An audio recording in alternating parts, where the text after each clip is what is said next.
आपण दिलेल्या सर्व सूचनांच्या नोंदी घेतलेल्या आहेत आणि त्याच्या सर्व आम्ही बारीकीने लक्ष देऊन अंमलबजावणी करून घेतो. पोलीस विभाग, सिटी कॉर्पोरेशन, MSCB अशा सर्व प्रशासकीय विभाग आणि अधिकारी आपलं जे जयंती उत्सव जे आहे ते शांततेने पार पडावे, कुठल्याही प्रकारच्या अप्रिय घटना घडू नये. आपल्याला असा एक महापुरुषांच्या जयंती साजरा करताना कुठलाही अनटोल्ड इन्सिडेंट होऊ नये म्हणून आम्ही सर्व दक्षता घेऊन काम करू. आपल्याला जास्तीत जास्त सुविधा उपलब्ध करण्याच्या मार्गाने आम्ही काम करू. काही मुद्दे आपण जे सांगितलेले आहेत त्याच्या उत्तरी मला द्यावं लागेल असा कथा आहे. जे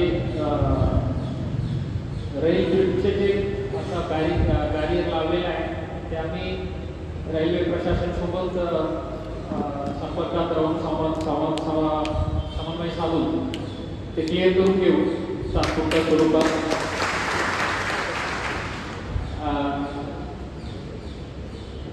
आपल्याकडून काही नवीन मंडळाच्या परवानगीबद्दल विचार होतं, पण आम्ही अगोदरपासून क्लिअर आहे यात असा लास्ट मोमेंटला आपल्याला कळवत नाही.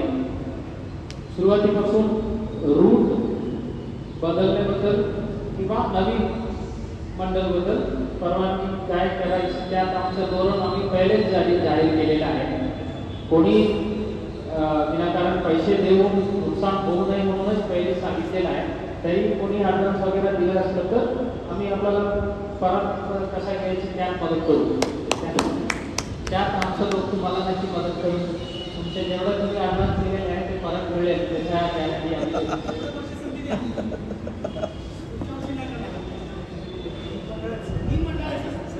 आता युवराजी आपला आवाज खूप छान होतो आणि आपण बोलताना आपण सांगितलं होतं म्हणजे 2-3 मंडळांचं जे भांडण झालं होतं त्यामुळे 2 तास थांबलं होतं म्हणून.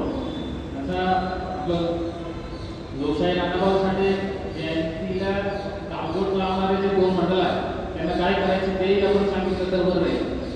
2-3 वर्षासाठी त्यांना बंद करू. 149 ची नोटीस देऊन त्यांना 149 नोटीस आम्ही सर्वांना देत आहेत ना. जे भांडण केलेले आहे त्यांना काय द्यायचं? त्यांना तशी नोटीसच दिली नाही गेल्यावर साहेब, फक्त समजावून सांगितलेले, लेखी काय दिलेलं नाही आहे. त्यामुळे 149 नोटीस परवानगी देताना सर्वांना फ्री अटॅचमेंट मिळत आहे. ते पोलीस प्रशासनाकडून सोडा, समाजाकडून काय धोरण आहे? आता तुम्ही मध्यवर्ती म्हणजे ते एक ऑर्गनायझेशन, त्या ऑर्गनायझेशनच्या अंमलाला खाली तुम्ही आलात तर ते काहीतरी नियम पाळावं लागेल, काही डिसिप्लिन पाळावं लागेल. नाही आम्ही आमच्या मर्जीने पालन करणार आहे, मग मध्यवर्तीचं काय घेते? डायरेक्ट पोलीस डील करणार आहे का? मध्यवर्ती अध्यक्षांना घेऊन आम्ही त्यांच्यामध्ये समझोता करून आहोत. ते म्हणजे काहीतरी असलं पाहिजे. आता तुम्ही अशा जगडापाटन करून समाजाला असं गालबोट लावून दिलं, लोकशाही राणाभाऊ साठेंच्या जयंती दरम्यान अशा काही जगडापाटन केलं असतं तर तुम्हाला पुढच्या 3 वर्षासाठी मिरवणुका सामील करून घेणार नाही किंवा परवानगी मिळणार नाही. अशा तुम्ही धोरण जाहीर करा. आपल्याला आम्ही सहकार्य करतो जेणेकरून जास्त डिसिप्लिन आहे. असा एक जाता पब्लिकच्या मनामध्ये जे विचार आहे ना, आता या मिरवणुकीच्या जाऊ नये किंवा जास्ती आवाज लावणाराचे आहे ते बदललं पाहिजे. त्यासाठी आमच्याकडून समाजाकडून काय पुढाकार घेणार आहे ते महत्वाचं आहे. आणि आपण जे काही आपण मुद्दा मांडलेला आहे त्यापैकी आपण आता बोलू नये, पण घरी जाऊन तुम्ही विचार करा, माझा समाज खरं मार्गाने समोर जाण्यासाठी यात काय मुद्दा आहे का? एकही मुद्दा असला तर सांगा. आपण 2 मंडळ आता आपलं लोकशाही राणाभाऊ साठे यांच्या विचारबद्दल लोकांना कळलं पाहिजे. त्यासाठी आणखी 2 मंडळाच्या परवानगी द्या म्हणतो तुम्ही फक्त त्यांचे जे साहित्य आहे त्याचं वाचन करण्यासाठी तुम्ही तयार करा. आम्ही 10 परवानगी देतो. फक्त शिकली संघाची नाचण्यासाठी तुम्हाला कशासाठी परवानगी? यामधून लोकशाही राणाभाऊ साठेंच्या विचार पब्लिकमध्ये स्प्रेड होणार नाही, समाजमध्ये स्प्रेड होणार नाही. आपण तशा निर्णय घेतला ते वेगळं गोष्ट आहे. त्यासाठी आपण मांडले असलं तर आताच निर्णय घेऊ, आपण समोरही करू लागतो. पण कधी ते होणार नाही. आपलं फक्त नाच गाण्यासाठी तुम्ही परवानगी मागता, ते नाव वेगवेगळ्या महापुरुषांचा वापर होत आहे. तर नवीन मंडळाबद्दल आपण आपली अवॉइड करा. जे आहे त्यांच्या आम्ही चांगल्या सुविधाने कुठल्याही प्रकारचे डिले होऊ नये. परवानगी उशिरा झालेला आहे किंवा ते रस्त्यावर वाहनाच्या अडथळा निर्माण झाला, तशा काही परिस्थिती निर्माण होऊ देता आम्ही त्यानुसार काम करू. आणि काही छोटी छोटी गोष्टी त्यात एवढा मोठा समाज आहे. पुन्हा तेच सांगतो की जेवढं तुम्ही ॲडव्हान्स दिलेले आहे त्या ॲडव्हान्समधून तुमचं नवीन पूर्ण परिसराची स्वच्छता होऊन जाईल. नवीन टाईल्स बसवून CCTV कॅमेरा बसवून सर्व चकाचक होऊन जाईल. पण आपण कॉर्पोरेशनला विनंती केलेला आहे अतिरिक्त आयुक्त साहेब नक्की त्याबद्दल पॉझिटिव्ह विचार करून निर्णय घेणारच आहे. पण एवढा मोठा समाज आहे, मला इतके म्हणजे माझे डेकोरेशन एवढं उंची आहे ते झाड कापा म्हणून विनंती करत आहे. ते उंची जरा कमी केलं तर आपलं लोकशाही अण्णाभाऊ साठेचं पुतळाचं जे परिसर आहे ते नवीन बनवू शकेल. कोणाचं काय फक्त कॉर्पोरेशन म्हणून परवानगी पत्र लागेल, ते परवानगी आताच मी मिळवून देतो. तर आपण हे जे खर्च आहे तुमच्या टाइम एफर्ट पैसे हे सर्व खर्चाच्या ऑब्जेक्टिव्ह काय, उद्देश काय, त्याबद्दलही जरा विचार केला तर खूप चांगलं आहे. असा ते 100% ते पूर्ण एंटरटेनमेंटसाठी असं नाही, तेही पाहिजे. पण त्यात कमीत कमी 50-50 तरी केलं तर बरं आहे. अण्णाभाऊ साठेंच्या विचारसाठी कमीत कमी 50% वेळ आणि खर्च करा. बाकी तुमच्या एंटरटेनमेंटच्या वेगळं गोष्ट आहे. तर ते बॅलन्स मध्यवर्ती समितीकडून निर्णय झाला तर बरं आहे. आपलं खूप अनुभवी नेतृत्व लाभलेलं आहे. आपण काही चांगला निर्णय घेणार आहे अशा माझ्या अपेक्षा आहे. CCTV कॅमेराबद्दल DCP ट्रॅफिक चौहान साहेब, आपण इकडच्या परिसराच्या जेव्हा DPDC मधून आम्ही नवीन काही बनवत असेल तर ते वेगळं प्रोजेक्ट आहे. पण तात्पुरता लोकल व्यापारी संघासोबत जरा चर्चा करू तर कमीत कमी 6-7 बनवून रेकॉर्ड त्यांच्याकडेच ठेवू काय हरकत नाही. पण त्या परिसर जरा क्लिअर करून घेऊ. स्मार्ट सिटी योजनेअंतर्गत सोलापूर शहरातील काही प्रमुख चौकामध्ये CCTV कॅमेरा बसवण्याचं 2 वर्षापासून प्रयोजन आहे. त्या प्रयोजनामधून अण्णाभाऊ साठेंच्या पुतळ्यासमोर कॅमेरा बसवण्यात यावा. DCPची मीटिंग वगैरे हा बघण्यात करत आहे. कारण ते साहेबांना माहिती आहे 2 वर्षापासून ते चालू आहे. त्यात आता जे मान मी सांगतो त्यात 2 दिवसात असेल मिळेल. तुम्ही जे म्हणतात ते माझ्या हातातून काही नाही. ते तुम्ही डायरेक्ट ॲडिशनल कमिशनर साहेब चर्चा करून घ्या.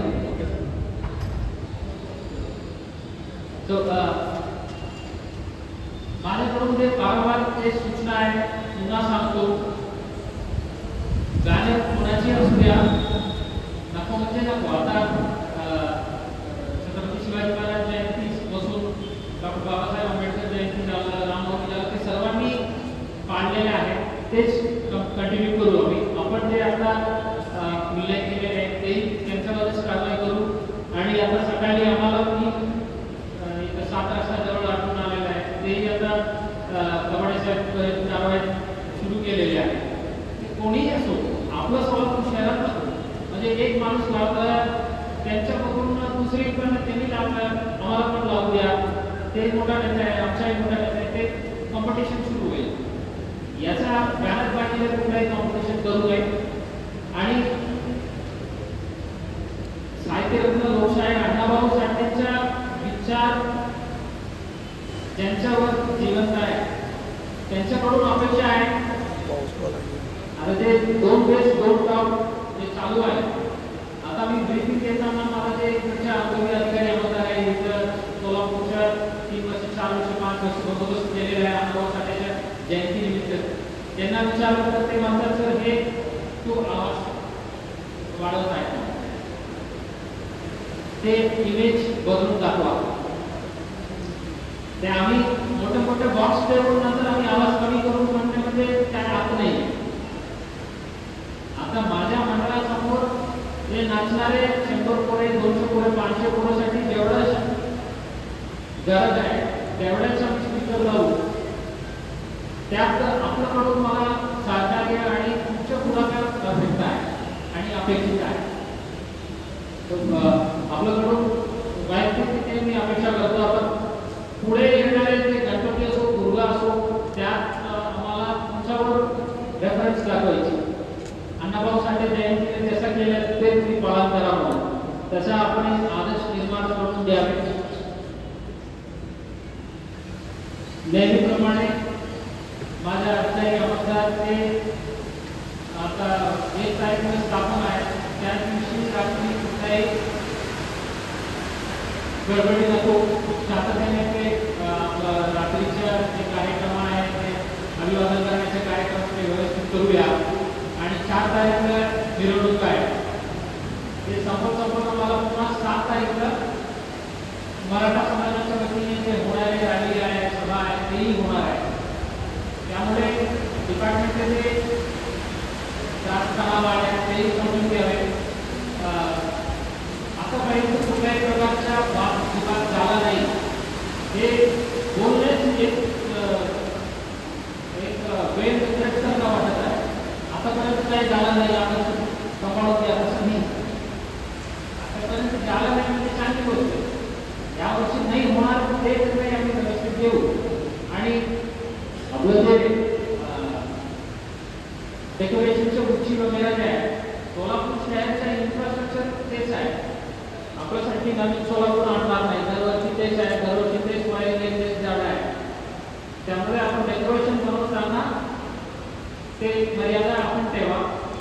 जेव्हा जास्त पैसे असतील तर उंची वाढवू नये. 10 पोरांना शिक्षणासाठी तुम्ही पैसे द्या. त्यात तुमचा समाज आणखी समजला येईल आणि ते पोरे आणखी 100 लोकांना मदत करेल. त्या भागात लावा. आमच्याही अधिकारी आम्हाला आपल्यासोबत मिळून ते उत्सव साजरा करण्याची संधी द्या. आपलं जे तरुण मंडळी जे आहे त्यांना व्यवस्थित गाईड करा. ते आपलं घरचं पोरं जे आहे ते म्हणजे एक ओळीत सांगायचं असतं तर तुम्ही मिरवणुकी काढताना ते अभिवादन करण्यासाठी अण्णाभाऊ साठे पुतळा जवळ जाताना ते पुतळ्याला जीवन आलं तर काय म्हणणार आहे तेवढा विचार करा. साहित्यरत्न अण्णाभाऊ साठे खुशी रहेंगे हमारा उनका जयंती का मिरवणूक देख के तर अच्छी बात आहे. मला नाही वाटत आहे सत्याची ते गोष्ट आपण विचार करा. चांगल्या रीतीने हे पूर्ण जयंती उत्सव साजरा करावे. आमच्याकडून सर्व शासकीय प्रशासनाकडून मी हे आपल्याला शब्द देतो. जे मुद्दा आपण मांडलेले आहे ते सर्व आम्ही काम करू. व्यवस्थित त्याचं फॅसिलिटेटर आम्ही काम करून देऊ. आपण आपलं जे काही जिम्मेदारी आहे ते समजून घ्या आणि आपलं कृत्यबद्दल आपलं जे काही आयोजन आहे त्याबद्दल लोकशाही अण्णाभाऊ साठे शांत असलं पाहिजे, समाधान असलं पाहिजे. तेवढा माझ्या विनंती आहे सर्वांना. लोकशाही अण्णाभाऊ साठे जयंतीनिमित्त अधिक शुभेच्छा. जय हिंद जय महाराष्ट्र.